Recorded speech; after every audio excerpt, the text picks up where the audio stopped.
فخامة رئيس الجمهورية القائد الأعلى للقوات المسلحة وزير الدفاع الوطني، احتفاء بهذا اليوم الأغر في المسيرة التكوينية للأكاديمية العسكرية لمختلف الأسلحة، ونظرا لما للتدريب البدني والعسكري من مكانة متميزة بالتكوين بها، نقدم لفخامتكم عروضا في بعض الفنون القتالية من تنفيذ طلبة التكوين الأساسي.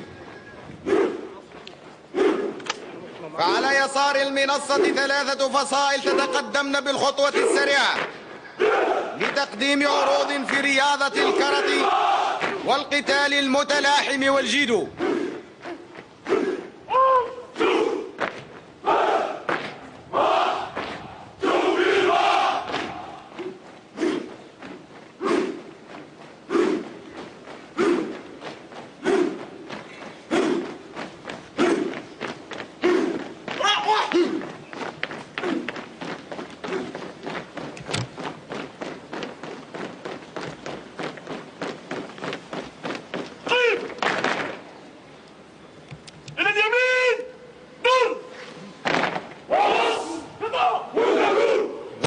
تشاهدون فإن المجموعة الأولى التي تقدم عروضا في رياضة الكاراتيه، تلاحظون أن هذا النوع من القتال الأعزلي يرتبط بعوامل فسيولوجية هامة كدقة الأداء البصري والسمعي والمقدرة على صدق التوقع والحدث والتبصر في مختلف مواقف القتال الآلية وسرعة التفكير ودقة التقدير للمواقف المتغيرة النزال.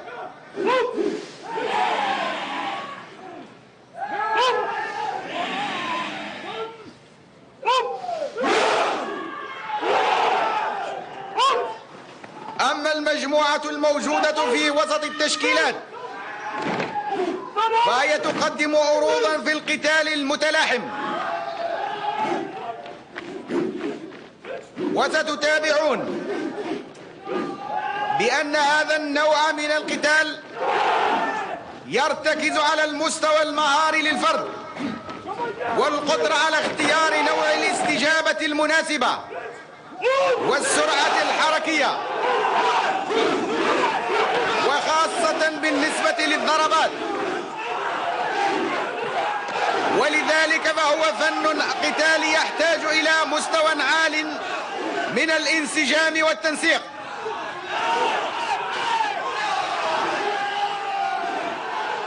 أما المجموعة الثالثة فهي تقدم عرضا في رياضة الجيدو يحتوي على لقطات قتالية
الأبد.